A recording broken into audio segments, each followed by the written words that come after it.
चाहते हैं कि मोदी आज जो बैठा है ना, उसका कारण अब दलित मोदी को वोट देता है, आदिवासी मोदी को वोट देता है, ओबीसी मोदी को वोट देता है। और इसलिए 50-60 तक जो कांग्रेस के साथ है, वो दलित, आदिवासी और ओबीसी कांग्रेस से फिसक गए, मोदी के साथ चले गए, मोदी का काम देख करके चले गए।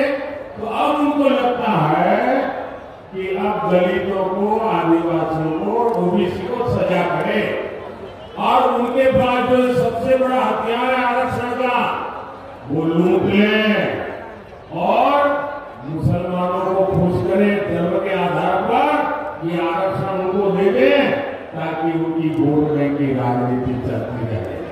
और इन्होंने ये पाप कर्नाटका में ऑलरेडी शुरू कर दिया। टीएमसी लेट इतने बड़े भयंकर पाप में भी चूक है। और मैं पिछले 10 दिन से लगातार कांग्रेस को 3 चैलेंज कर रहा हूं, लेकिन वो मौन रख करके बैठ गए। मेरा पहला चैलेंज है कि कांग्रेस और इंडी गठबंधन वाले देश को लिखित में विश्वास दें कि वे धर्म के आधार पर आरक्षण में, संविधान में कोई भी परिवर्तन नहीं करेंगे। दूसरा मेरा चैलेंज है कि लिखित में देश को वादा करें कि एससी, एसटी, ओबीसी का आरक्षण छीनकर धर्म के आधार पर किसी को भी नहीं बांटेंगे।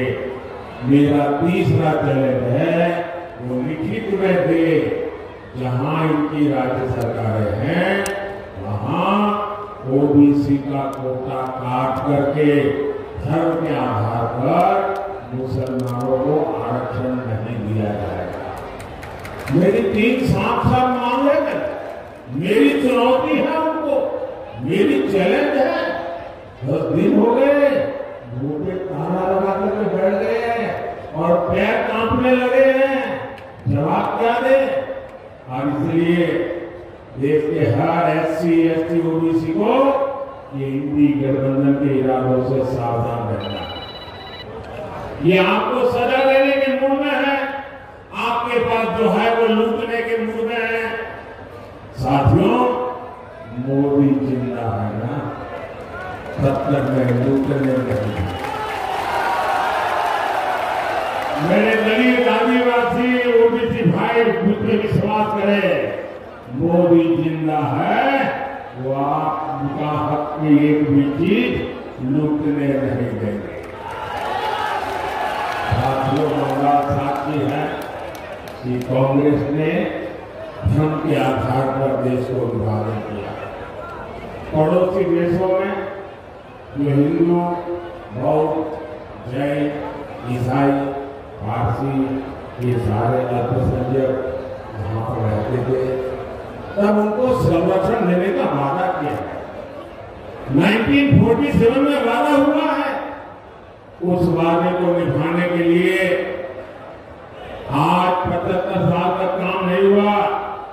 अब मोदी ने किया, सीए कानून लाया, इनमें बहुत बड़ी संख्या में मेरे दलित परिवार है, नामशूद्र परिवार है, संथाल परिवार है, जिनके साथ वहां चलन जुल्म हुआ, वो यहाँ आने के लिए मजबूर हुए। लेकिन टीएमसी, लेफ्ट और कांग्रेस, ये पूरा इंडी गठबंधन सीए को खत्म करने की घोषणा कर रहे थे।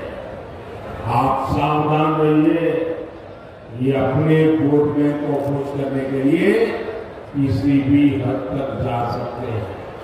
साथियों, मीडिया के कई साथी एक्सपर्ट के साथ अब भी ये अनुमान लगा रहे हैं कि चुनाव कौन जीतेगा। अब ना किसी ओपिनियन पोल की जरूरत है, ना किसी एग्जिट पोल की जरूरत है। मैं उन्हें कब से बता रहा हूं, देश बता रहा क्योंकि रिजल्ट क्लियर है। मैंने तो पहले ही कहा था कि इनकी बड़ी ने, मैंने पार्लियामेंट में कहा था, तब तो चुनाव को 2 महीने की 3 महीने की देर थी। मैंने कहा था इनकी सबसे बड़ी नेता चुनाव लड़ने की हिम्मत नहीं करेगी, वो डर के मारे भाग जाएगी। और वो भाग करके राजस्थान गई और राजस्थान से राज्यसभा में आई। अब हुआ भी यही। मैंने पहले ही बता दिया था कि शाहजहां वायनाड में हारने वाले हैं और हार के डर से जैसे ही वायनाड में मतदान समाप्त होगा वो तीसरी सीट खोजने लग जाएंगे।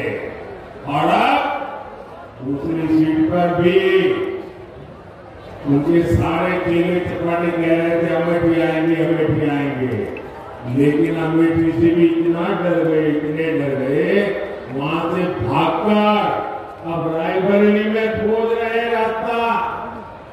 ये लोग घूम कर सबको कहते हैं डरो मत। मैं भी आज उन्हें कहता हूं और बड़े जी भर के कहता हूं